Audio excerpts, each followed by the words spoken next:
अस्सलाम वालेकुम, good morning. Good morning everybody, welcome to Geo Pakistan with Huma and Abdullah. अच्छा जी, टेस्ट मैच की तो हमने आगे चलकर तफसील से बात करनी है। क्यों नहीं अभी क्यों नहीं करनी? अभी क्यों नहीं करनी? इसलिए नहीं करनी क्योंकि एक तो हमारे बहुत ज़बरदस्त मेहमान हमारा वेट कर रहे हैं। आप लोगों ने हमें ओवर द वीकेंड इतना कुछ लिखा, एक खातून है वो तो ऑफेंड ही हो गई कि भाई आपने क्यों नहीं जुमे को बुलाया। तो भाई थोड़ा सा इंतजार कर लीजिए। हमारे नौजवान है ना जिन्होंने 29 गोल्ड मेडल लिए हैं। 27 एक आध इधर उधर हो जाए या हम कर दें तो क्या फर्क पड़ता है? गोल्ड मेडल्स इतने हो जाएंगे, वो लिटरली 20, 25, टोटल 29 ही होगा, 27 गोल्ड है, 2 सिल्वर है। I was right. अच्छा ओके, तो मेडल्स 29 है और देख, but I was also right क्योंकि मैं सिर्फ गोल्ड मेडल्स की बात कर रही थी। मतलब कि संभाले नहीं जा रहे इनसे। हाँ। तो हमें बहुत से लोगों ने लिखा कि डॉक्टर्स ने इन्हें उस दिन के बाद फिजियोथेरेपी का मशवरा भी दिया क्योंकि इनकी गर्दन में इतना वजन उठा के जरा दर्द सा निकल आया था। ऐसा कुछ हुआ या नहीं हुआ एक्चुअली? और ये सब कुछ कैसे मुमकिन हुआ? इलाज भी खुद कर लेंगे अपना ना, मतलब कोई ऐसी मसला नहीं है। ये सब कुछ कैसे मुमकिन हुआ ये हम इन्हीं से पूछेंगे। ये नौजवान कुछ ही देर में हमारे साथ होंगे। So as you can tell, it's the start of a brand new week and we are very excited क्योंकि जब हमारे पास गेस्ट बड़े इंस्पायरिंग होना तो हम बड़े खुश ऑलरेडी होते हैं बिकॉज ऑब्वियसली इस प्लेटफॉर्म पे बैठे हुए हम इतने लोगों से मिलते हैं और बड़ा ही दिल चाहता है कि बहुत ज़्यादा एकदम से जी को हिला के रख दे और इंस्पायर हो। तो आज we are expecting that to happen. अच्छा जी, एक छोटी सी बात 30 सेकंड की और करनी है। जिस तरह स्कूल कॉलेज यूनिवर्सिटी में को करिकुलर एक्टिविटीज़ होती हैं ना, वो इंटरेस्ट डेवलप कर देती हैं, दोबाला कर देती हैं मज़ा स्टूडेंट्स का और एक रौनक सी आ जाती है। इसी तरह शहरों में इस तरह का अगर कुछ चलता रहे ना तो शहर की रौनकें भी ज़रा और ज़बरदस्त हो जाती हैं। कराची शहर में ओवर द वीकेंड गुज़श्ता 3-4 रोज़ से आलमी उर्दू कॉन्फ्रेंस चली और मैं कहता हूँ कि क्या कामयाब तरीन ये इवेंट रहा है। Also because I was also a part of one of the panel discussions. इसलिए रहा because I was also a part of one of the discussions. But you know, कितने आराम से कह गए. But the whole vibe and the whole experience was so good and overwhelming, and we got to meet so many people from across the country. Actually जो लोग social media पे भी follow कर रहे हो और आपको पता है कि कुछ तो सेशंस वगैरह ये लगा भी देते होते हैं, so you could have seen that as well. अच्छा जी, आप समझ नहीं आता पता नहीं कौन मशवरा दे रहा है परवेज़ इलाही साहब को रोज़ इंटरव्यू देने का, क्योंकि अब उन्होंने कल मैं सुबह इनफैक्ट उनका ट्विटर पे वो इंटरव्यू का क्लिप देख रहा था जिसमें उन्होंने कहा भाई मार्च तक तो ऐसा ही चलेगा मामला, मार्च तक तो ये असेंबली पंजाब असेंबली इसी स्टेट इसी हालत में रहेगी। सो आई वंडर कि वो कैसे इस महीने तहलील करेंगे या नहीं करेंगे। हो सकता है इमरान खान साहब उसके उस इंटरव्यू के बाद मुनस्सर सलाहिया उनसे दोबारा एक तफसीली एक्सप्लेनेशन जारी करवा दें। तो एक जिसको कहते हैं ना एक प्रेस ही देना, वो हम आपको बता देते हैं कि अब तक क्या हुआ है और अब क्या होने वाला है। एंड ऑफ कोर्स उसके बाद हमारे साथ तजियाकार भी होंगे तो उनसे भी बात करेंगे। इमरान खान ने पिंडी जलसे में जोश व खिताबत में पंजाब और खैबर पख्तूनख्वा असम्बलियाँ तोड़ने का ऐलान तो कर दिया था, याद होगा आपको, लेकिन आज जो है वो सवाल जो है वो ये है कि आज 10वां रोज़ है, 10th ये भी एक्चुअली इसमें भी बहुत सी चीज़ें हैं but we'll tell you in just a bit. तो असेंबलियाँ जो हैं वो अपनी जगह मौजूद हैं। अब इतना बड़ा उन्होंने ये स्टेटमेंट दी और बहुत सी थरथल्ली सी मच गई लेकिन फिर किया कुछ नहीं एज ऑलवेज। और कई साथी जो हैं वो समझा रहे हैं कि असेंबलियाँ ना रहीं तो तरक्याती काम जो है वो ठप हो जाएंगे और तमाम जो प्रोटोकॉल्स हैं और मराद भी हैं वो भी जाती नज़र आ रही हैं। और आपको पता है कि इस मामले में बड़े वो लोग शातिर हैं, they don't want to let it go as well. तो वज़ीर दाखिला राना सनाउल्लाह भी समझते हैं कि इमरान खान ने असेंबलियाँ तोड़ने का ऐलान जो है वो पेस सेविंग के लिए किया और उसके बाद कुछ किया भी नहीं उसके बाद। लेकिन एग्जैक्टली क्या कहा गया राना साहब की साइड से, मशावरत हो रही है ना अभी, सुने क्या कहा गया। ये संजीदगी नहीं है, ये नाकामी है। और अगर जो उसका प्रोग्राम था और जो उसने सोचा था कि अवाम का समुंदर यानी 20-25 लाख लोग जो है वो जब रावलपिंडी में जो है वो इतने अवाम इतना क्राउड आ जाएगा तो वो तो समाएगा। तो उस वक्त फिर मैं वहाँ पे खड़ा होकर बात करूँगा, या इस्लामाबाद की तरफ जाऊँगा या इनको माफ़ करूँगा। जब ये नूर खान बेस से हेलीकॉप्टर में आया है जचागाह में और इसने वो पायलट को कहा कि मुझे ज़रा एयर व्यू करवा दो, जब एयर व्यू उसने किया तो उसके बाद कानों से धुआं निकल आया ना। इसने कहा ये कुछ है, जहाँ जितने ये लाख एक्सपेक्ट कर रहा था उतने हज़ार भी नहीं थे। तो उस फ्रस्ट्रेशन में इसने भाई ये दोनों सूबाई हुकूमतें जो हैं उनको तोड़ने और ये फैसला किया। वही इमरान खान जो सियासी मुखालिफिन के साथ हाथ मिलाने को तैयार नहीं थे, कभी मुज़ाकरात की दावत देते हैं अब और कभी पीछे हट जाते हैं, लेकिन अच्छा ही है, इसको इनकरेज किया जाना चाहिए। इसको हम मुस्बत यू टर्न कह रहे हैं। हुकूमत समझ रही है कि इमरान खान अपने बिछाए जाल में खुद फंस गए हैं, मुज़ाकरात के अलावा उनके पास कोई चारा नहीं है। भाई जो भी सूरत हाल है, अब ऑफ़र आ रही है, दोनों तरफ से लचक का मुजाहरा किया जाना चाहिए और बात आगे बढ़नी चाहिए।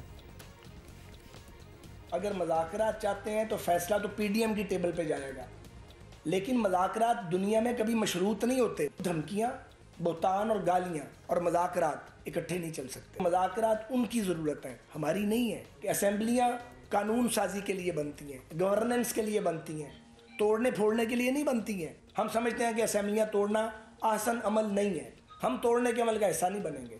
असेंबलियाँ अगर आपने तोड़ी खान साहब, तो बेआसरा आपने होना है, हमने नहीं होना। पर इस सारी चीज़ों से पता चलता है कि खान साहब मुज़ाकरात चाहते भी थे, लेकिन साथ एक धमकी भी देना चाहते थे, एक थ्रेट भी लेवल होना चाहिए। तो वो एक कन्फ्यूजन सी जो है वो डेफिनेटली उनके क्वार्टर्स में जो है वो पड़ी हुई है। इस्टेब्लिशमेंट के सियासी किरदार के बारे में भी आपको पता ही है कि इमरान खान मुसलसल कन्फ्यूजन का शिकार हैं, और इमरान खान कभी जनरल बाजवा को सबसे बड़ा जमहूरी सोच का हामिल आर्मी चीफ कहते थे, आपको याद होगा। और आज वही जनरल बाजवा पीटीआई और ख़ुद इमरान खान का सबसे बड़ा निशाना है। और एक तरफ मतलब ये तो आपको पता ही है, एक तरफ वो आम इंतखाबात के लिए इस्टेब्लिशमेंट की तरफ देखते हैं, मगर जनरल बाजवा पर डबल गेम के इल्ज़ामात भी लगाते हैं। तो पीटीआई की इत्तेहादी मुस्लिम क़ाफ तहरीक इंसाफ के मौक़िफ़ की नफ़ी कर रही है। पहले मोनस इलाही ने पीटीआई को जनरल बाजवा के एहसानात याद दिलाए, फिर कल वज़ीर आला पंजाब चौधरी परवेज़ इलाही ने भी तस्दीक की है कि वो जनरल बाजवा के कहने पर ही पीटीआई के इत्तेहादी बने। साथ ये भी इशारा दे दिया कि आम इंतखाबात जल्द होते नज़र नहीं आ रहे। वफाकी और सूबाई हुकूमतों को काम के लिए वक्त चाहिए, इलेक्शन 4 माह से पहले हो ही नहीं सकते, अगले साल अक्टूबर के बाद भी इलेक्शन में ताख़ीर हो सकती है। अच्छा, ये सब कुछ आपने सुन लिया, लेकिन आपको याद दिला दें कि पीटीआई रहनुमा फवाद चौधरी ने कहा था कि गुज़िश्ता जुमे या हफ्ते तक असेंबलियाँ तोड़ने का ऐलान हो जाएगा। ये उनकी स्टेटमेंट थी, लेकिन ऐलान क्या होना था, उल्टा इमरान खान मुज़ाकरात की पेशकश पर मजबूर हो गए। और अगर इमरान खान कल को असेंबलियाँ बरकरार रखने का ऐलान भी कर दें तो हैरत नहीं होनी चाहिए। अब पता नहीं मजबूर हुए या नहीं हुए, बट एटलीस्ट उनके वज़ीर आला तो कह रहे हैं कि 4 माह तक कुछ नहीं होने वाला। सो आई वंडर, एक तरफ ये भी कहते हैं कि जब वो कहेंगे, लेकिन 4 माह तक उन्होंने कह दिया कुछ नहीं हो सकता। सीधे सहाफ़ी तज्ज़िया कर तलत हुसैन साहब हमारे साथ मौजूद हैं। तलत साहब, अब काफ लीग की जानिब से जनरल बाजवा और जनरल इलेक्शन से मुतालिक दोनों मुतालिक बातें की गई हैं। जनरल बाजवा के मुतालिक पहले बात कर लेते हैं। दावे सामने आने के बाद इमरान खान जैसे भी फट पड़े हैं, कह दिया कि जनरल बाजवा डबल गेम करते रहे। अब लगता है कि खान साहब का क्या कहें, ब्रेकअप के बाद दिल टूटने वाली किसी सूरत हाल है, और अब साबिक आर्मी चीफ पर ऐसे इल्ज़ामात लगाकर what is he going to achieve out of it? Q league के जो नुमाइंदगान हैं वो अभी भी समझते हैं कि गुजरात के अंदर जो यूनियन काउंसिल के लीडरान को टिकट बांटते वक्त जो उनसे बातें करते हैं, वो कौमी सतह के ऊपर बातें करके लोगों को उससे बेवकूफ़ बनाया जा सकता है। मैं मोनस इलाही की बात को इस वजह से ज़्यादा अहमियत दूंगा क्योंकि उन्होंने मुस्तनद अंदाज से कहा था जी कि कोई मुझसे अगर आके मुझे काउंटर करने की कोशिश करेगा तो मैं उसकी वजाहत कर दूंगा कि वो सच क्या है और झूठ क्या है। इमरान खान क्यों टारगेट कर रहे हैं जनरल बाजवा को? क्योंकि मेरे ख्याल में वो ज़्यादा एम्बेरस्ड अब फील कर रहे हैं, ज़्यादा एम्बेरस्ड फील कर रहे हैं कि जिस शख्स के तवसत उनको पंजाब की हुकूमत मिली थी, उस शख्स के तो वो बखिया उधेड़ रहे थे, अब यकदम ये बयानात सामने आ गए। तो एक जब वो मज़ीद शर्मिंदा होते हैं तो वो ज़्यादा सख्त ज़ुबान इस्तेमाल करते हैं। और दूसरी बात ये याद रखिएगा कि इमरान खान का मुकदमा जनरल बाजवा के ख़िलाफ़ ये नहीं है कि उन्होंने पंजाब उनको नहीं दिया, हो सकता है उनको पता होगा पंजाब उन्होंने नहीं दिया उनको। उनका मुकदमा ये है कि मुझे मरकज़ से क्यों निकाला। तो इमरान खान मरकज़ के अंदर बाजवा के साथ जो उनकी डील नहीं हो पाई उसके ऊपर ना लाएं, और जो जो उनको एम्बेरसमेंट होती जा रही है इन बयानात से तो वो ज़्यादा गुस्सा करते जा रहे हैं। अच्छा चलें, ये तो आपने समझा दिया। अब बात ज़रा तहरीक इंसाफ की नई सियासी पॉलिसी की कर लेते हैं, जिसमें वो असेंबलियाँ तोड़ने की धमकी दे रहे हैं। राना सनाउल्लाह का मानना है तला साहब के पिंडी में आज़ादी मार्च नाकाम हुआ, लोग नहीं निकले, और अचानक खान साहब ने यह ऐलान कर दिया कि अब कुछ तो नया करना है, तो लिहाजा ये फेस सेविंग होगी। तो क्या इस बात में आप वजन देखते हैं कि इसी तरह ही हुआ होगा? देखिए, पाकिस्तान तहरीक इंसाफ जो है ना, अब माजी को मुकम्मल तौर पर भुलवाने के चक्कर में, उनको पता है कि माजी के अंदर बहुत सारे लच्छे हैं जो उनके गले में पड़ गए हैं। बुशरा बीबी का लच्छा है, फरा गोगी का लच्छा है, इमरान खान के ख़िलाफ़ केसेस का लच्छा है, जो बुरी गवर्नेंस है उसके लच्छे हैं, जो उनके बयानात के तदाद हैं उनके लच्छे हैं, जनरल फैज़ के लच्छे हैं और जनरल बाजवा के लच्छे हैं। तो इमरान खान तो नए इंतखाबात को एक ऐसी बारिश के तौर पे इस्तेमाल करना चाहते हैं जिससे तमाम का तमाम जो गर्दा उनके ऊपर पड़ा हुआ है वो धुल जाए। तो इसरार किए जा रहे हैं। पाकिस्तान मुस्लिम लीग नून जो है इमरान खान को माजी से बच निकलने नहीं देगी, लिहाजा राना सनाउल्लाह दोबारा से बात करते हैं, लॉन्ग मार्च नाकाम हो गया, उन याद दहानियाँ करवाते हैं और कहते हैं कितने तजाद हैं, कितने झूठ हैं। तो पीटीआई जो है माजी से भागना चाहती है, राना सनाउल्लाह और पीएमएल एंजन को माजी में रखना चाहती है। तो मेरे ख्याल में राना सनाउल्लाह की बात ठीक है कि इमरान खान की शर्मिंदगियों का जो अंबार है वो इतना ज़्यादा हो गया है कि वो उसको मुकम्मल तौर पर जिस तरह होता है ना, बहुत ज़्यादा डेट हो जाए तो आप किसी का पार्क कर देते हैं, वो अपनी तमाम तनाज़ों को पार्क करना चाहते हैं माजी में और नया कर्जा लेना चाहते हैं पाकिस्तानी कौम से इंतखाबात की सूरत में। अच्छा, अब ये बताइएगा, वजह जो भी बनी, लेकिन अभी ये सूरत हाल है तलत साहब के इमरान खान साहब असम्बलियाँ तोड़ने की तरफ जा रहे हैं, एटलीस्ट कह तो रहे हैं। अब ऐसा हुआ तो सियासी तौर पर बड़ा प्रेशर तो बनेगा ही, लेकिन सवाल ये भी है कि क्या ऐसा होगा, क्योंकि परवेज़ इलाही साहब के तो और ही इरादे हैं। आपको लगता है कि परवेज़ इलाही और महमूद खान अपनी हुकूमत खुद अपने हाथ से दफना देने के हक में होंगे अल्टीमेटली? वैसे तो परवेज़ इलाही साहब ने तकरीबन वजाहत करी दी है कि 4 महीने तो ऐसे ही है, कुछ नहीं चलेगा। देखिए जी, KPK के अंदर तो जो सियासतदान है उसके पास ऑप्शन नहीं है। जो उन्होंने 6 साल जो 9 साल गुजारे हैं उन्होंने, उन 9 सालों के अंदर उन्होंने काफ़ी कुछ बना भी लिया है। उनको ये भी पता है कि आने वाले दिन में इमरान खान का टिकट अगर उनके साथ होगा और वसाइल जो उन्होंने बनाए हैं उनको इस्तेमाल करेंगे तो इलेक्शन जीत जाएंगे। तो और KPK के अंदर उनके पास कोई मुतबादल नहीं है। तो KPK की असम्बली को टूटते हुए अगर इमरान खान ने कहा तो वो टूट जाएगी। लेकिन आपने बैरिस्टर सैफ की बात सुनी होगी जिसके अंदर वो कह रहे हैं कि अगर पंजाब की असम्बली नहीं तोड़ी तो KPK की असम्बली तोड़ के आपने मरकज़ को क्या ठेस पहुँचानी है। और पंजाब की असम्बली तोड़वाना जो है वो जान जोखों का काम है। परवेज़ इलाही जो है वो लेतलाल से काम ले रहे हैं, वो उनको मशवरे दे रहे हैं, वो कह रहे हैं 20 को ना जाएँ, वो आप मार्च में चले जाएँ। तो इमरान खान पंजाब की असम्बली को तोड़कर प्रेशर जनरेट करना चाहते हैं, क्योंकि KPK की असम्बली तोड़कर वो ऐड करेंगे इस प्रेशर में। खाली KPK की असम्बली तोड़ने से उनको फ़ायदा नहीं होता। परवेज़ इलाही इसको रेजिस्ट करेंगे, लेकिन इमरान खान के लिए अब ऑप्शन नहीं है। उनको हर हाल में पंजाब के अंदर एक भौचाल पैदा करना है। मेरा अपना ख्याल है कि मरकज़ उससे मुतासर नहीं होगा। लेट्स सी ये बोझाल पैदा होता है या नहीं होता, लेकिन अपेरेंटली परवेज़ इलाही साहब के बयानात से लग रहा है कि बोझाल अभी तो वो एटलीस्ट पैदा करने के हक में नहीं है। बहुत शुक्रिया आपका तलत हुसैन साहब। अभी भाई हम अच्छा, वी आर मूविंग ऑन इसलिए क्योंकि ये एज वी सेड कि अब हमारे पास जो गेस्ट आते हैं बहुत से तो हम पहले मिले होते हैं, लेकिन देर आर सम जो कि हमें शदीद किस्म का इंस्पायर करके जाते हैं।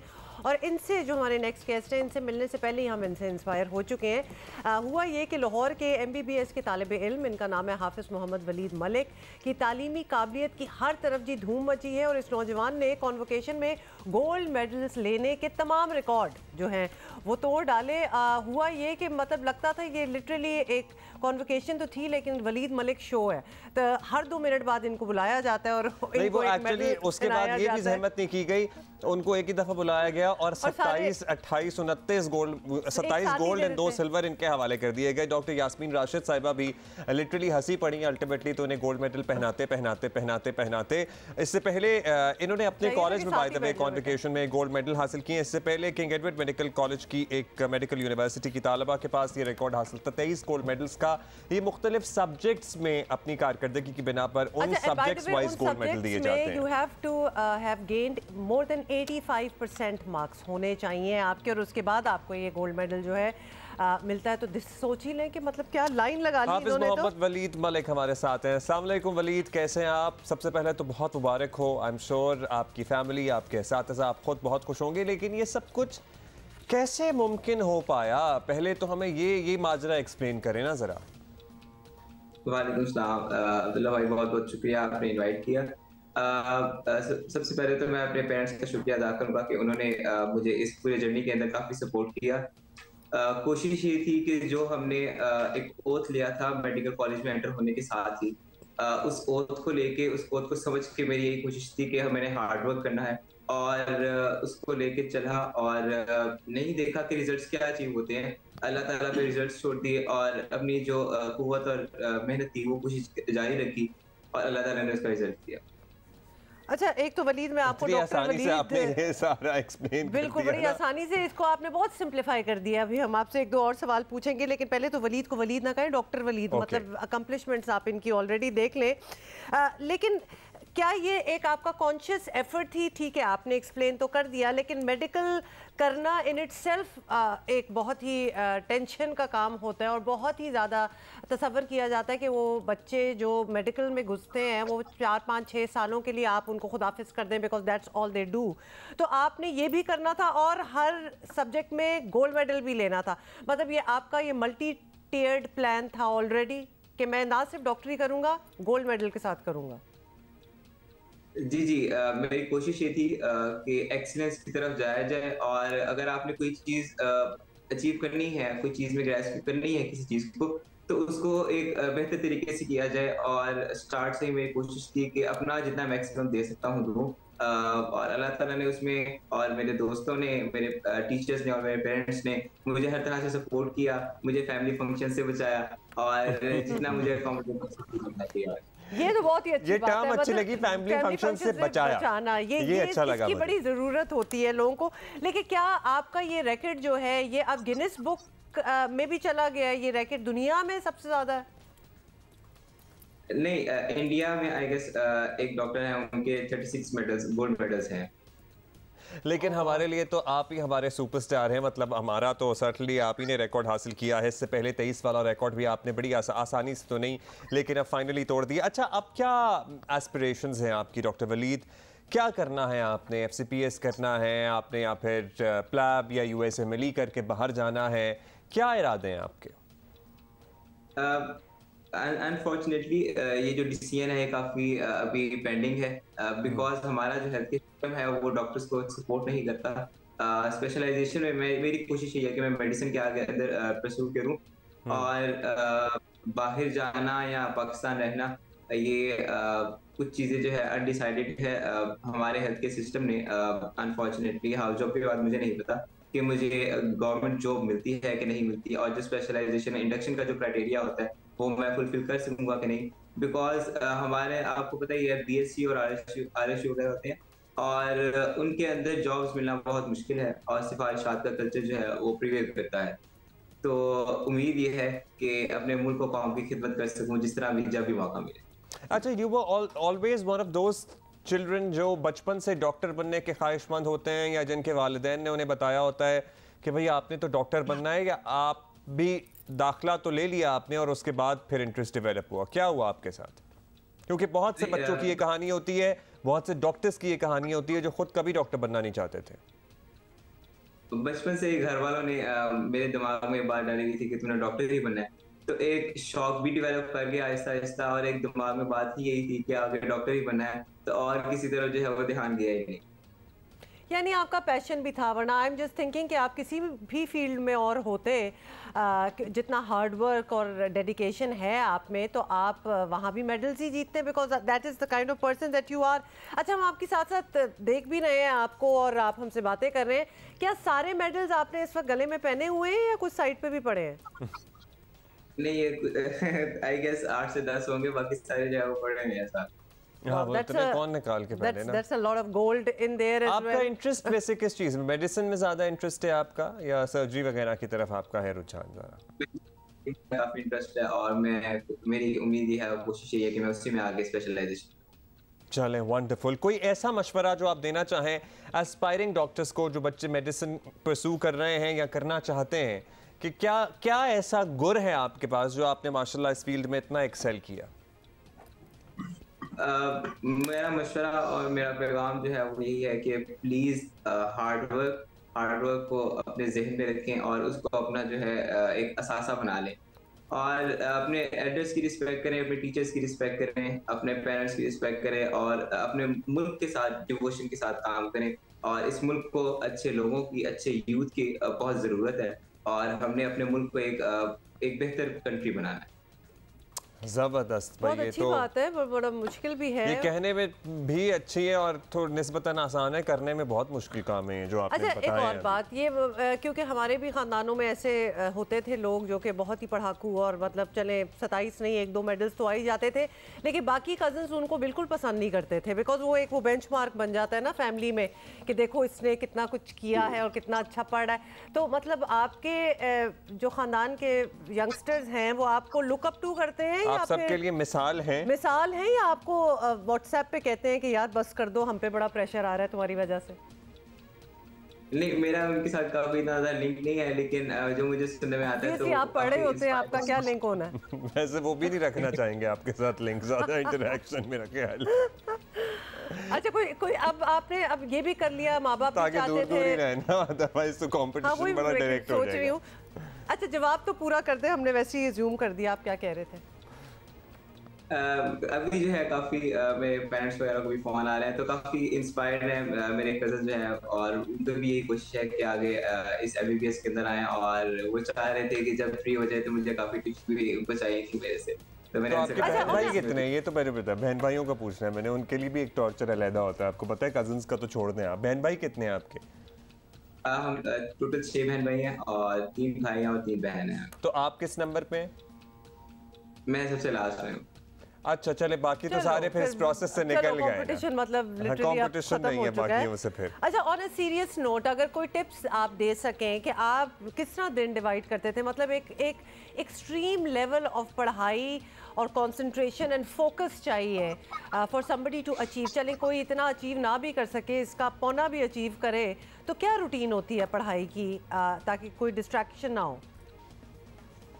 इसके लिए आपको अपने गोल सेट करने हैं, आपको गोल ओरिएंटेड होना चाहिए, और जो भी आपका गोल होगा आप उसको अचीव करें, और डे बाय डे चीज़ों को लेके चलें। पैनिक क्रिएट करने की जरूरत नहीं है ना, अपने आप को इतने एंग्शियस करें कि आज ये नहीं हो सका, और आहिस्ता आहिस्ता आप खुद देखेंगे कि आपका एक कंफर्टेबल जोन आने लग जाता है जब इंसान पढ़ना स्टार्ट करता है, और इवेंचुअली जब आप इस चीज़ की तरफ अपना इतना टाइम सर्व करेंगे तो आपको मोहब्बत होने लग जाएगी स्टडी से और इल्म से। तो अच्छा, बस ये बता दें क्विकली कि डॉक्टर यास्मीन राशिद ने आपके कान में कुछ कहा था उस वक्त, क्या करते रहे हो भैया, क्या चल रहा है इतने मेडल? उन्होंने काफी मुबारकबाद दी थी, और उन्होंने कहा था your parents are very proud of you, और चले wonderful, we are also very proud of you Hafiz Mohammad Waleed Malik. Doctor Waleed, बाकी सब कुछ छोड़ दो, डॉक्टर कहना बहुत ज़रूरी है, मतलब कि एक्सक्यूज मी, इतने ज़्यादा गोल्ड से अभी तक आपको बात समझ नहीं आई। Thank you doctor Waleed, thank you for being with us. और जो हमारे व्यूअर्स चाहते थे कि जी डॉक्टर वलीद से गुफ्तगू हो, उनको ज़रूर बुलाएं, तो वो हमने आपकी फरमाइश पे किया है। इनफैक्ट हम भी मिलना चाहते थे, वी वर वेरी इंट्रीग्ड कि भाई ये कौन है। तो there you have it, we'll see you after this break.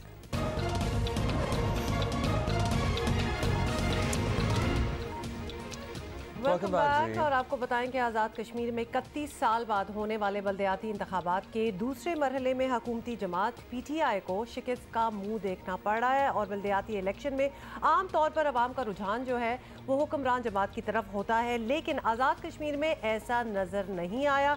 Imran Khan की मकबूलियत बैलेट बॉक्स तक वैसे नहीं पहुंच पाई जैसी तहरीक इंसाफ उम्मीद लगाए बैठी थी। और इस वक्त आज़ाद कश्मीर के बल्दियाती इंतखाबात में अपोजिशन इत्तेहाद को बरतरी हासिल है। 886 में से 66 में से 813 नशिस्तों के नताइज के मुताबिक मुस्लिम लीग नून पीपल्स पार्टी और जम्मू कश्मीर पीपल्स पार्टी को 287 नशिस्तें मिल चुकी हैं। PTI और मुस्लिम कॉन्फ्रेंस को 274 और 234 नशिस्तें आज़ाद उम्मीदवारों के हिस्से में आई हैं। आज़ाद कश्मीर के सियासी रुझान से आम इंतखाबात के रुझान का अंदाज़ा लगाना शायद मुश्किल होगा बाय द वे, लेकिन वोटर्स का रुझान आम इंतखाबात में भी अगर यही रहा तो तहरीक इंसाफ के लिए तशवीशनाक सूरत हाल बन सकती है, और एटलीस्ट ये ज़रूर हो सकता है कि वो जिस 7वें आसमान पर पॉपुलैरिटी के ज़हनी तौर पर बैठे हुए हैं, अगर उसको कहीं ठेस पहुंची तो क्या कोहराम मचाएंगे ये लोग।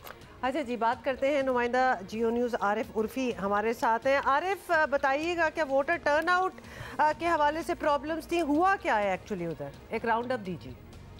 अच्छा, ऐसे है कि आज़ाद कश्मीर की डायनामिक्स तरह से मुख्तलिफ है ना पाकिस्तान की निस्बत। यहाँ पे ज़्यादातर कबायली निज़ाम है और एक बरादरी दूसरी बरादरी के साथ उसका ताल्लुक़ है। अगर आप थोड़ा सा इसको तज्ज़िया करें तो आपका अंदाज़ा होगा कि तमाम मेन स्ट्रीम पॉलिटिकल पार्टीज़ के जो लोग थे करता धरता, उन्होंने किसी पॉलिटिकल पार्टी के टिकट के बजाय आज़ाद खड़े होने को तरजीह दी। इसी वास्ते एक बड़ी तादाद में आज़ाद उम्मीदवार जो हैं वो इस वक्त कामयाब हुए हैं और ये एक बहुत बड़ा इशारा है मेन स्ट्रीम पॉलिटिकल पार्टीज़ के लिए कि वो अपने बयानिए में जो बार बार उनकी जो तब्दीलियाँ होती हैं उसके ऊपर आवाम ने उसके ऊपर एतमाद का इजहार नहीं किया है।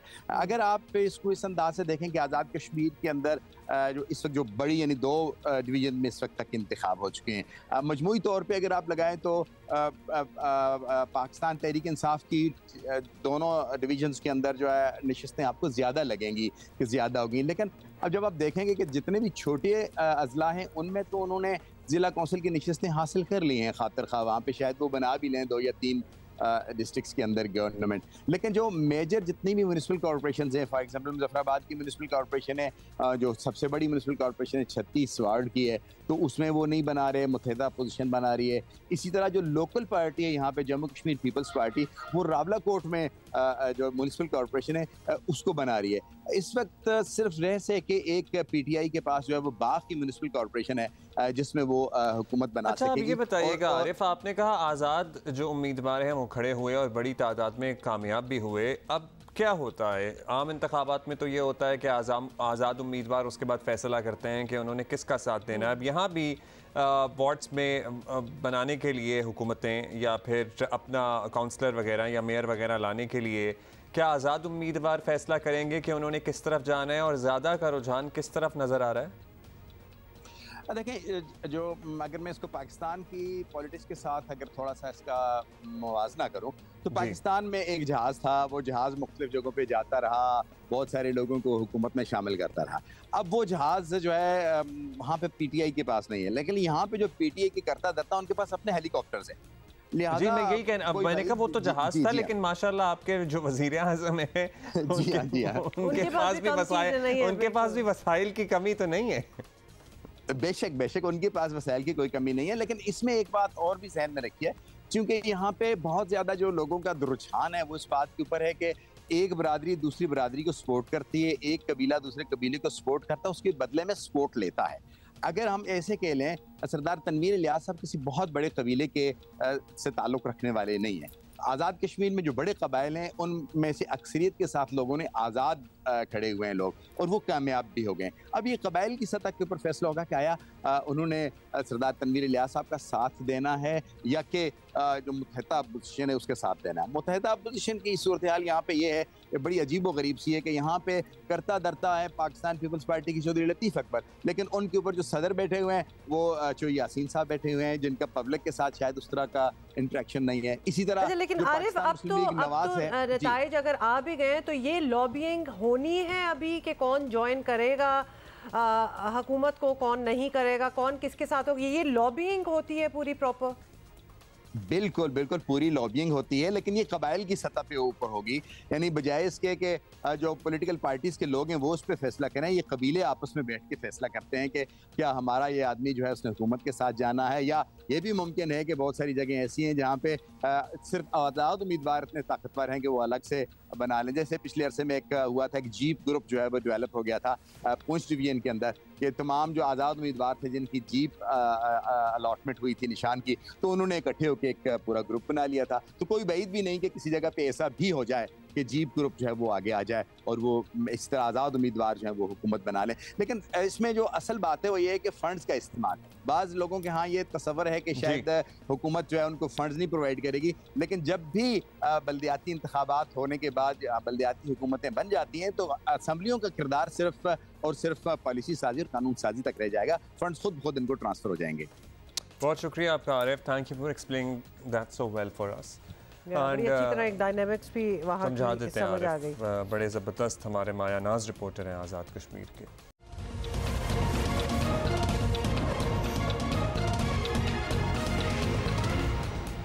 अच्छा, कुछ इंटरेस्टिंग विजुअल्स हमने आपसे शेयर करने हैं। Khyber Pakhtunkhwa sports and youth affairs नहीं और फ्रंटियर कोर नॉर्थ के ताउन से विंटेज और क्लासिक कार रैली का इनेकाद किया गया और कारों में 1930 से 1970 तक की मर्सिडीज बेंज और फोर्ड और शेवरले और ब्यूइक और कौन सी थी, वॉक्सवैगन, मतलब वॉक्सवैगन शामिल थी और फोर्ड 12 हिसार पेशावर में क्लासिक कारों की नुमाइश का भी एहतमाम किया गया। इसके अलावा और ये रैली जो है वो बाब खैबर से होती हुई तारीखी खैबर पास और फिर मचनी पोस्ट पर पहुंची। अच्छा, एक तो गाड़ियां इतनी पुरानी ऑब्वियसली विंटेज गाड़ियां और फिर वो जो वो खैबर पास भी दिखा रहे थे, मतलब लिटरली लग रहा था कि ये कोई आजकल के विजुअल्स ही नहीं है, ये पुराने हैं बट ये एक्चुअली अभी के हैं। और लोग किस तरह अपनी विंटेज गाड़ियां अच्छा इसमें ना गाड़ियां तो है लेकिन कुछ स्कूटर वेस्पा तो चले कंपनी है, स्कूटर वेस्पा टाइप की चीजें, रंग तो बहुत न्यू एज लग रहे हैं इन स्कूटरों के। ग्रीन वाला तो बड़ा नया था। लेकिन वो टिपिकल स्काई ब्लू होता था। अच्छा कौन है जहाँ पे जो हमें सुन रहा है जो वेस्पा पे छोटे होते हुए आगे जो पायदान वाली जगह है उसने खड़े होकर उस पर ट्रैवल किया हुआ है? हाथ भी उठा लिया। अच्छा अब्दुल्ला, ये डबल वाली आपने वेस्पा नहीं देखी? वो तो मेरा ख्याल है 3 सीटर, वैसे यूजुअली वेस्पा डबल सीटर तो होती है। ये वाली लुक एट दैट, अच्छी है। इससे मुझे एक बॉलीवुड की पुरानी इसी जमाने की एक मूवी भी याद आ गई है। ये कुछ लंबी वेस्पा है जरा जरूरत तो ये वो बनाते हैं ना, आपको पता है कि बहुत सी कंस्ट्रक्शन खुद की होती है गाड़ियों पे। ओ वेल। अच्छा, you know my father used to have a Vespa. And then Vespa passed on from one person to you should have kept it. You know it's like a collector's thing. अगर आपने Vespa रखी हो, वो blue रंग की थी। Blue रंग उस रंग के ब्लू। As in मेरे होश से पहले से थी, लेकिन मुझे पता है कि मैं वो Vespa चूंकि फिर मेरे मामू के पास चली गई थी, इसलिए मैंने उस पे ट्रैवल जरूर किया। वो आगे खड़े होके। हाँ। अच्छा, वेरी नाइस।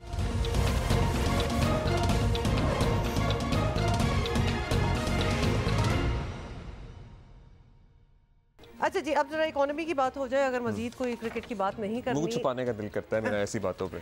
सियासी लेकिन जिनको छुपाना चाहिए वो नहीं छुपा रहे। गैर यकीनी हालात ने पहले से लागर मईशत को मजीद बीमार कर डाला है और अब्दुल्ला तो इस बारे में बात भी नहीं करना चाह रहे। महंगाई जो है वो कंट्रोल करने के तमाम हथियार जो हैं वो नाकाम साबित हुए हैं, आपको पता ही है। कोशिश होती है वैसे, हालांकि लोगों को बैठे लगता है कि यहाँ कोई कोशिश भी नहीं हो रही, कभी कभार होती भी है कोशिश लेकिन कुछ हाथ नहीं आता। नई किस्त के लिए IMF के जायज़ा मिशन ने जो है पाकिस्तान आना था, मगर वो आने से गुरेज़ा है और हुकूमत का हाल ये है कि नून लीग के अपने लोग एक दूसरे पर गलत माशी पॉलिसियाँ बनाने के इल्ज़ामात लगा रहे हैं और ये काफ़ी देर से सिलसिला ये भी चल रहा है। और चंद दिन पहले साबिक वज़ीर ख़जाना मिफ्ता इस्माइल ने खदशा जाहिर किया था कि मुल्क डिफ़ॉल्ट कर सकता है और इसहाक डार ने इस बात का सख्त बुरा मनाया था और फिर क्या कहा था ये भी आपको एक दफ़ा दोबारा दिखाते हैं। जब आपने 22 बिलियन देने हैं तो उसमें अगर 14 बिलियन की अरेंजमेंट है तो इसका मतलब है कि आपको 7-8 बिलियन की और अरेंजमेंट्स करनी है, जिसके लिए हम काम कर रहे हैं। मिफ्ता इस्माइल साहब को पूछें, मैं अभी तक तो मैं कमेंट नहीं कर रहा मिफ्ता इस्माइल साहब की बातों पे। 6 महीने जो थे आपने इस फिस्कल ईयर के जो 22 मिलियन प्लस 10 या 11 जो भी करंट को 31 बिलियन में कितना अरेंज करके गए आप? बातें करनी आसान होती हैं, जाने के बाद बात होती है। मैं बात नहीं करना चाहता, वो is part of our party and I don't want to discuss him in public. अब वो इमरान खान जिन्होंने अपने 3.5 साल दौर में 4 वज़ीर ख़जाना बदले थे, वो भी हुकूमत को आड़े हाथों ले रहे हैं, लेकिन खैर ये कोई तौजीह नहीं हो सकती। अभी वाले भी काफ़ी मुश्किल में फंसे हुए हैं। अच्छा, इसमें ट्रेजेडी भी है। आपको याद दिलाना चाहते हैं कि PDM का हुकूमत में आने का सबसे बड़ा, आपको याद होगा, एजेंडा जो था वो यही था कि गिरती मईशत को संभालना था। और अब हुकूमत कुछ भी गए हैं, लेकिन हकीकत यही है कि हुकूमत ना तो मईशत बेहतर बना सकी है और ना ही आवाम को कोई रिलीफ मिला है, जो कि नारे तो बहुत बड़े बड़े थे। तो लिहाजा आपको पता है हमारे शो पे लुकिंग अहेड फॉर अस, ये माशी तज्जियाकार मोहम्मद सुहेल साहब से बात करते हैं, उनसे जानने की कोशिश करते हैं। Although things are very difficult for people across the globe, पूरी दुनिया में इस वक्त माशी ज़बूहाली की सूरत हाल है, लेकिन हमारे यहाँ भी बहुत ही बुरा हाल है, कोई एक्सप्लेनेशन नहीं हो सकती। ये बताइएगा सुहेल साहब के हर कोई ये बात कर रहा है कि पाकिस्तान का हाल ख़राब है, डिफ़ॉल्ट का ख़तरा भी बढ़ रहा है। पहले तो मुख्तसरन ये बता दें कि सबसे बड़ा और फौरी इशू है क्या डिफ़ॉल्ट की जो बातें हो रही हैं, this should be worrisome for all of us. देखिए, पाकिस्तान में जो सबसे बड़ा मसला जो आज दरकार है वो पाकिस्तान का डेट का है। पिछले 6-7 साल में हमने जो इकोनॉमिक एक्टिविटी नीचे होती हुई देखी है, उसका सबसे बड़ा रीज़न एक ये भी था कि पॉलिटिकल इंस्टेबिलिटी इतनी ज़्यादा थी, इतने ज़्यादा प्राइम मिनिस्टर और फाइनेंस मिनिस्टर तब्दील हुए कि सही समत का तयन नहीं कर सकी हुकूमतें, और उन्होंने फॉरेन डेट पे इन्हिसार किया, जिसकी एग्जांपल ये है कि जो $65 बिलियन का एक्सटर्नल डेट एंड लायबिलिटी थी वो अब $130 बिलियन हो गई है, और पाकिस्तान को हर साल 20 से 25 बिलियन डॉलर फॉरेन डेट की अदायगियों में पे करने हैं।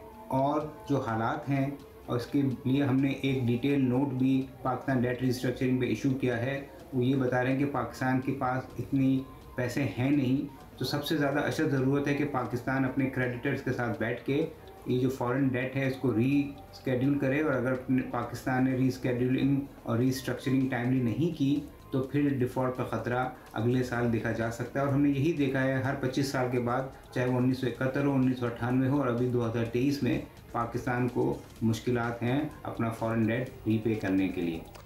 अच्छा सोहेल साहब, लेकिन नया साल और मुश्किलात ला सकता है, बिल्कुल sorry to have to report that, लेकिन सोहेल साहब हालात जो भी हों संभाले तो हुकूमत को ही है, बेशक यहाँ से भी ओरिजिनेट हुए हों।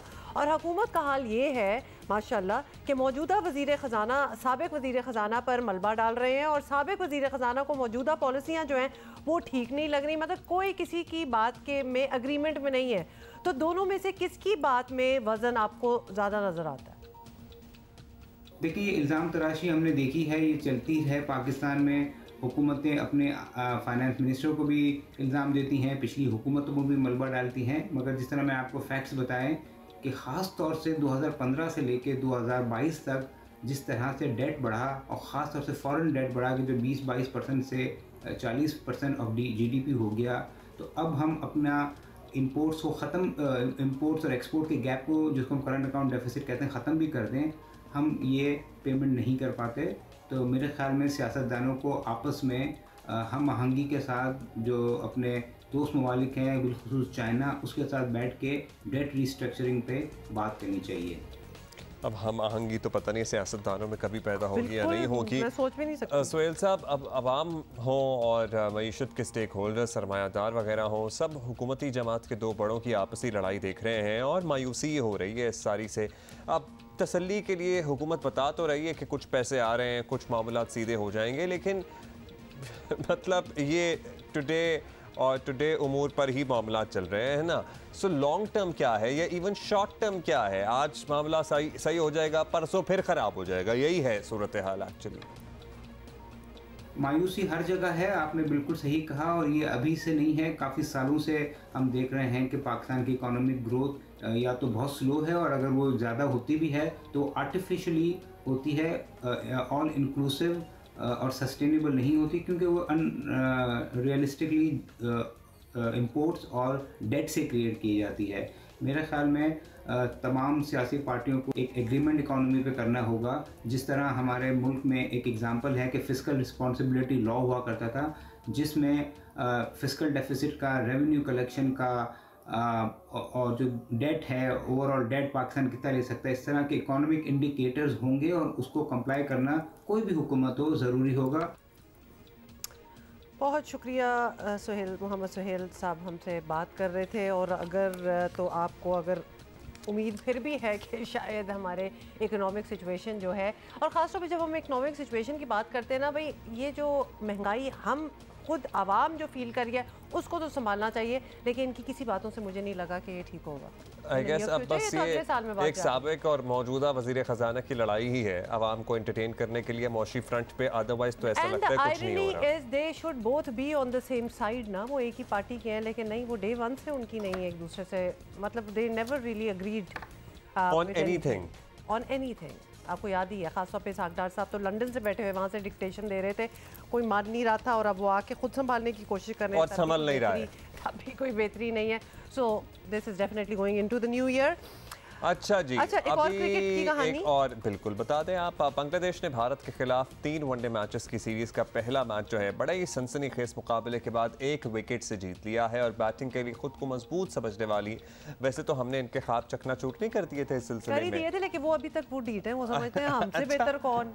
भारतीय टीम की बांग्लादेशी बॉलर्स के आगे एक न चली और पूरी टीम 50 ओवर्स भी पूरे न कर सकी और बड़ी मुश्किल से 41.2 ओवर्स में यानी 42वें ओवर में 186 रन बना सकी और 187 के ताक़ुब में जी बांग्लादेशी बैटिंग लाइनअप भी ऑल्दो मुश्किलात का शिकार रही, ताहम आखिरी विकेट की शराकतदारी ने पूरे मैच का नक्शा बदल दिया और 136 रन के स्कोर पर 9 विकेटें गिरने के बाद मेहदी हसन ने मुस्तफीजुर रहमान के साथ मिलकर, बोलें जरा दोबारा से उनका क्या नाम है? नहीं वेट करो क्या था? मुस्तफीजुर रहमान के साथ मिलकर फतह भारत के हाथ से छीन ली और बांग्लादेश ने 46वें ओवर में हदफ जो है पूरा कर लिया। कितने लंबे स्पेलिंग होंगे वैसे इनके? मैंने लिख भी लिया है। अच्छा बाय द वे इंडिया के सारे जो स्टार प्लेयर्स हैं ना, मतलब कोहली और pant and everybody, they were all playing और नहीं हो सका। जब नहीं हो सकता तो नहीं हो पैंट नहीं है, पंत है वो। नहीं, उनको पैंट कहते हैं। अंग्रेजी आपने कभी गोरों को नहीं सुना कि किस तरह how they are saying that? मैंने लिख लिया मुस्तफीजुर रहमान। हाँ। मुस्तफीजुर रहमान।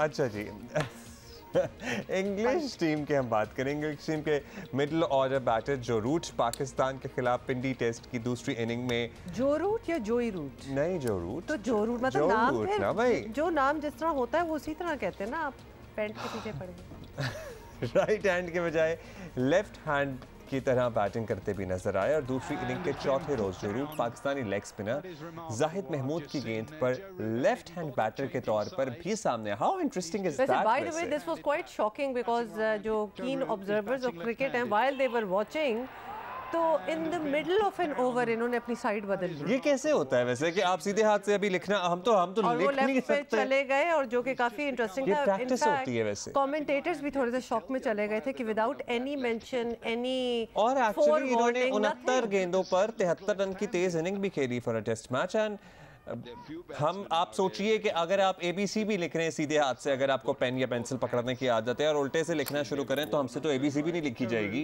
कोशिश करूंगा। अच्छा बाय द वे बड़े कोई लाइट मोमेंट्स भी हो रहे हैं इस मैच में। अब्दुल्ला क्या उल्टे हाथ से? I am just trying to utilize. ये तो लगता है मतलब ये उल्टे हाथ से भी नहीं, उल्टे पैर से लिख रहे। अच्छा लेकिन खैर anyway talking of the match, कुछ इंटरेस्टिंग हरकतें भी हो रही थी, जैसे कि प्लीज एक और विजुअल जो है तो वो भी हम आपको दिखा दें। और ये देखें, मतलब बॉल शाइन हो रही है, पसीना है उससे बॉल शाइन हो रही है और कितने आराम से वो, मतलब ही स्टैंडिंग देयर कि बस कर लो जो करना है। नहीं हमारे वैसे आई वाज जस्ट थिंकिंग क्या हमारे ऑफेंड हो जाए। नहीं हमारे पास कोई है इस तरह, हमारे पास इस तरह कोई माशाल्लाह। पता है क्या, I don't like the term गंजा because this is very offensive.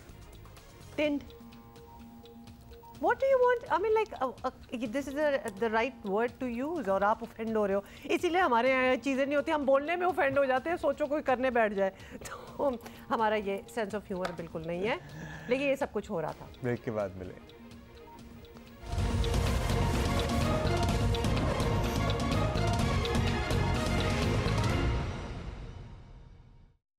Welcome back जी। जरा फुटबॉल की भी बात हो जाए। क्रिकेट काफ़ी हो गया है, वैसे होता भी रहेगा। वर्ल्ड कप फुटबॉल के कल खेले गए प्री क्वार्टर फाइनल में इंग्लैंड ने सेनेगाल को 0 के मुकाबले में 3 गोल से हराकर क्वार्टर फाइनल में अपनी जगह बना ली है और पहला गोल किया हैंडरसन ने, दूसरा गोल किया हैरी केन ने और तीसरा गोल किया बुकायो साका ने। हालांकि हेंडरसन और हैरी तक बात ठीक थी, बुकायो तक पहुंचने की क्या जरूरत थी? बुकायो बीच में कहां से आ गया?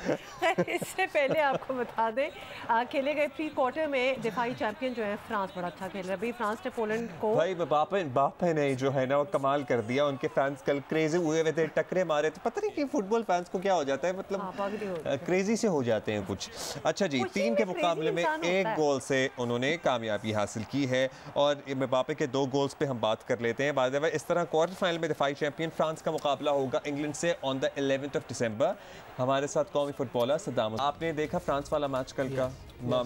बापे के 2 गोल्स की बड़ी बात हो रही है। यस, काफ़ी आउटस्टैंडिंग था परफॉर्मेंस। अगर दिफाई चैंपियन फ्रांस की ओवरऑल देख ले हिस्ट्री, सेम कोच के साथ मोर देन 10 ईयर्स हो गए, सेम प्लेयर्स, एक आध प्लेयर्स चेंज हो जाता है लेकिन मोस्टली की प्लेयर्स वही हैं।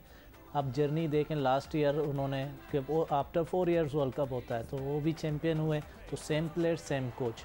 अब ये परफॉर्मेंस आ रहा है बिकॉज ऑफ द केमिस्ट्री बन गई है, एक रिलेशनशिप बन गया। अगर उनके परफॉर्मेंस को देख ले ग्रेट परफॉर्मेंस है। और असिस्ट एम्बापे का, कोई इंडिविजुअल रिकॉर्ड भी इन्होंने बनाया है इन 2 गोल्स के साथ? यस, क्योंकि अभी जो वैसे वर्ल्ड कप का जो रिकॉर्ड था पीले के पास था, रोनाल्डो के पास था, 8 गोल्स का जा रहा था, तो अभी एम्बापे के 9 गोल्स हो गए ऑलरेडी। 24 ईयर्स में उन्होंने रिकॉर्ड बना दिया। Still have time to make it in upcoming, जो भी 2026 को भी बनाएगा। बट इसकी परफॉर्मेंस अगर देख रहे हैं, 2 गोल्स थे, बहुत इंडिविजुअल परफॉर्मेंस है एम्बापे की ओवरऑल। अच्छा, अब हमारे 2 प्री क्वार्टर फाइनल्स खेले जाएंगे। पहला हमने क्वार्टर फाइनल का तो बता दिया। बाय द वे, उन 2 क्वार्टर फाइनल में आपकी फेवरेट्स कौन सी हैं? इंग्लैंड वर्सेस फ्रांस वाला it's going to be very interesting. Yes, अभी जो अभी आने वाला है Brazil versus Korea, Japan versus Croatia जो होने वाला है, तो वो तो प्री क्वार्टर फाइनल होंगे। Pre quarter final. अभी जो आने वाले quarter final England versus France. Definitely France, because अभी इंग्लैंड का परफॉर्मेंस देख लें। इंग्लैंड ने अभी तक जो है 1966 में एक ही वर्ल्ड कप जीता है, उसके बाद उनके जो है सेमीफाइनल्स हार जाते हैं या रनर अप हो जाते हैं। 10 को भी एक था ना क्वार्टर फाइनल पे लिखा हुआ। हाँ जी, 10 को तो नीदरलैंड अर्जेंटीना है और 11 को इंग्लैंड फ्रांस है। Argentina obviously. सो जापान और क्रोएशिया में से आपको क्या बेहतर लग रहा है? प्री क्वार्टर फाइनल की बात करेंगे, जो आज 2 bye the way pre quarter final होंगे, जापान वर्सेस क्रोएशिया, एक है Brazil versus south Korea. Yes, अगर देखा जाए मैं तो चाहता हूँ कि इस मरतबा को एशियन टीम आए। हाँ, अब मेरी जो है फेवरेट टीम है ब्राज़ील कोरिया के सामने, लेकिन ब्राज़ील का अगर प्रीवियस रिकॉर्ड देख लें, कोरिया के सामने 9 गेम खेल चुके हैं ये लोग, 1 विन किया है कोरिया ने और 1 ड्रा हुआ है, 7 ब्राज़ील विन कर चुका है। और पहला जो 1 मैच विन किया है कोरिया ने 1999 में ब्राज़ील को, काफ़ी अर्सा हो गया। यस, और जो भी लास्ट गेम इन्होंने खेला है 2022 जून को फ्रेंडली फीफा, जो 5-1 से ब्राज़ील जीत चुका है। I hope the result will be different होगा, because they stage knockout stage है, तो सिनेरियो डिफरेंट होता है, डिफरेंट प्रेशर होगा। But Korea on the good shape, last game अगर देख लें अच्छी शेप है उनकी। यस, अच्छा, ज़बरदस्त। और जापान वर्सेस क्रोएशिया में से तो आपका favourite? Yes, Croatia, but I want to support the Asian team. We really want कि कोई एशियन टीम जो है वो आगे जाए क्वार्टर फाइनल और फिर अगले वाले मराहिल में। देखिए, अब तो शुरू व्हेन इट स्टार्टेड ये सारा टूर्नामेंट तो बड़े अपसेट्स थे, अब तो बड़ा एक्सपेक्टेड जिन टीमों को ऊपर आना चाहिए था, बड़ी टीमें ही परफॉर्म कर रही हैं, तो वही परफॉर्म कर रही हैं despite all the upsets in the beginning. यही टीम्स आगे जा रही हैं। यस, देखें जैसे पहले तो ग्रुप स्टेजेस थे, तो स्मॉल टीम भी, एशियन टीम, अफ्रीकन टीम भी अच्छा परफॉर्म कर रही थी, बिकॉज कॉन्फिडेंस थे। बट जैसे जैसे मोरल आई होता है, नॉकआउट स्टेज में आ जाता है, then bigger team will show your maturity and confidence, तो उनका एक्सपोजर होता है, they know how to play this big games. तो जो अब स्मॉल टीम्स हैं, कंट्रीज़ हैं जिनका एक्सपोजर इतना नहीं है, जो काफ़ी नॉकआउट स्टेज में, तो पैनिक हो जाते हैं, they are change your strategy, तो फिर बिगर टीम को पता है। मोरक्को, स्पेन, पोर्टुगल और कौन सी है? स्विट्जरलैंड। 2 और प्री क्वार्टर फाइनल्स जो हैं होंगे। इनमें से कौन आगे जाता हुआ आपको नज़र आ रहा है अपेरेंटली, जिनकी बेहतर अब तक की परफॉर्मेंस है? अभी देखिए, स्पेन भी है, स्विट्ज़रलैंड भी है। अब इनकी परफॉर्मेंस ओवरऑल ग्रुप स्टेज में देख लें तो सिनेरियो बहुत डिफरेंट है, सही है। But if you come to knockout stage तो I will prepare the experience teams, like आप देखें Argentina experience team, Netherlands experience team, अपना इंग्लैंड एक्सपीरियंस टीम, तो ये एक्सपीरियंस टीमें थी, दे आर मतलब कि सेकेंड राउंड के लिए क्वालिफाई कर गया। अब तो ये पुर्तगाल है, स्पेन है, नीदरलैंड है, दे आर, बट मोरक्को के चांसेस हों तो बेटर है, बट अगेन आता है कि उस मैच में किस तरह परफॉर्म करते हैं। लेट्स सी क्या होता है। जबरदस्त। चलें जी, अच्छा, सदाम ने तो दोबारा बुलाएंगे, दोबारा ज़हमत देंगे और सदाम ने अपनी प्रेफरेंसेस भी बता दी हैं। जल्दी से अब्दुल्ला आप बता दें आज जो मैचेस हैं, Japan Croatia, Brazil south Korea. देखिए, हम चाहते तो हैं कि साउथ कोरिया जापान जीते, लेकिन मुझे लग रहा है कि ब्राज़ील और क्रोएशिया शायद जीत जाएंगे मैचेस। यानी आपको लगता है कि क्रोएशिया जो है वो जापान? यस, हाँ। Okay, you are going with what he said. ये मेरी अपनी राय नहीं थी। नहीं, बिल्कुल आपकी अपनी थी, बोरोड राय थी। ओह वेल, अच्छा जी, ब्रेक ले रहे हैं और आपकी क्या राय है आप हमें लिख सकते हैं। आज जियो पाकिस्तान टीवी पे हमें ट्वीट करके बताइए। सी यू नो व्हाई।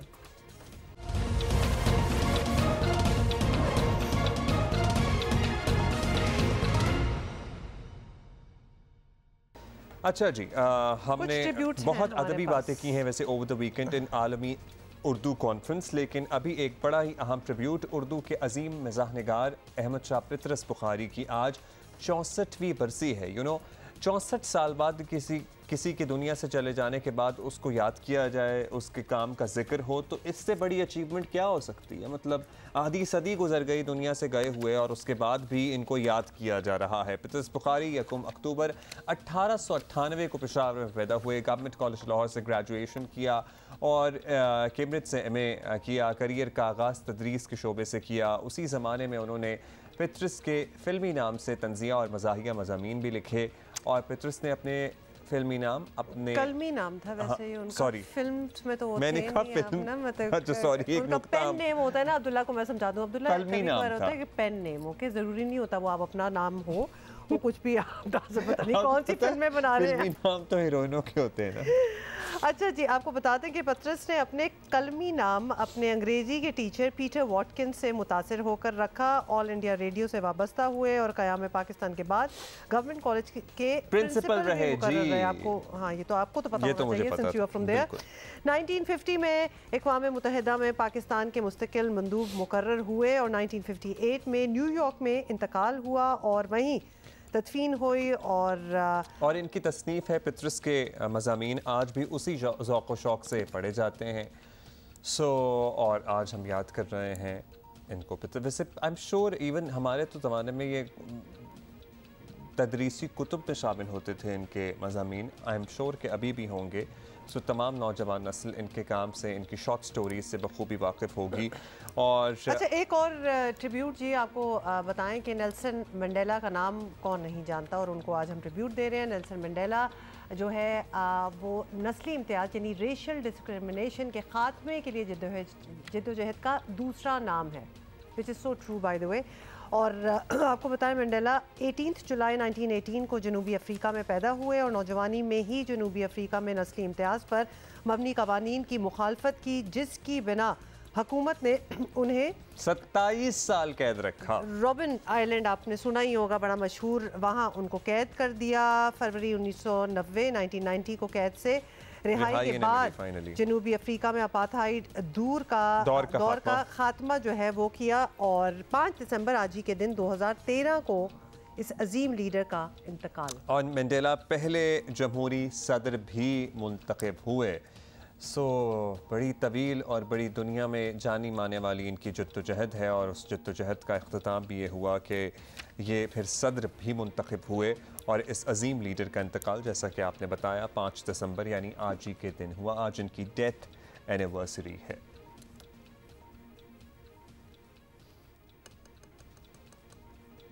अच्छा जी, एबटाबाद से हमारे पास खबर ये आई है, एक इलाका है धमोड़ गिलढोक, खैर जो एबटाबाद का मज़ाफ़ाती ये इलाका है, वहाँ पे ये डोली लिफ्ट लगी होती है। आपने देखा होगा वो एक मैन मेड सी लिफ्ट होती है। ये इसकी एक तार टूट गई है और लिफ्ट की तार टूटने से स्कूल के 12 बच्चे फंस गए हैं। पहले तो मतलब कि ये कितना ये जिहाद है ऑलमोस्ट कि आप एजुकेशन स्कूल के लिए आपके निकलना हो या फिर किसी भी चीज़ के लिए, ये लिफ्टें आपको हर जगह पे इस तरह वहाँ पे लगी हुई नजर आएंगी। और अभी अपडेट ये आई है, शुक्र है खुदा का, कि इन बच्चों को बहिफाजत निकाल लिया गया है। और रास्ता तवील होने के बायस बच्चे जो हैं इस लिफ्ट के ज़रिए ही ट्रैवल करते थे और डोली लिफ्ट की तार टूटने के बायस बच्चे 1.5-2 घंटे फंसे रहे। लेकिन खुदा का शुक्र है कि इन्हें बाहिफाजत रेस्क्यू कर लिया गया है, इन्हें निकाल लिया गया है। Can I just point this out to a lot of our students, जो कि बहुत सी, आपको पता है ना, हम कभी कभार ईज़ और कंफर्ट को भी टेक फॉर ग्रांटेड ही करते हैं कि भाई गाड़ी नहीं होगी तो कैसे पहुंचेंगे, या फिर पब्लिक ट्रांसपोर्ट या बस या व्हाटएवर। इन बच्चों को आप देखें, इनके पास और कोई ज़रिया ही नहीं है।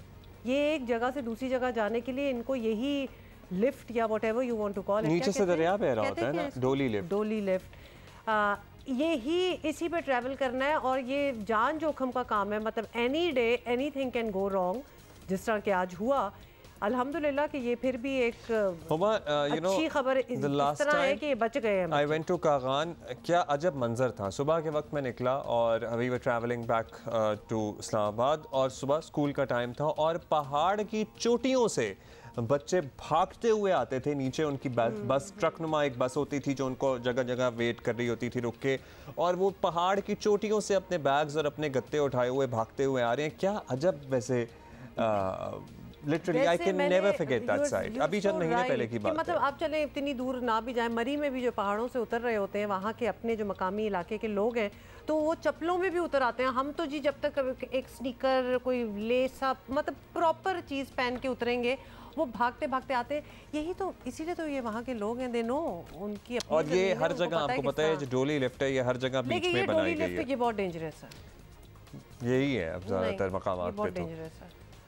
अच्छा मतलब अपने बच्चे आप एक डोली लिफ्ट में भेज रहे हैं।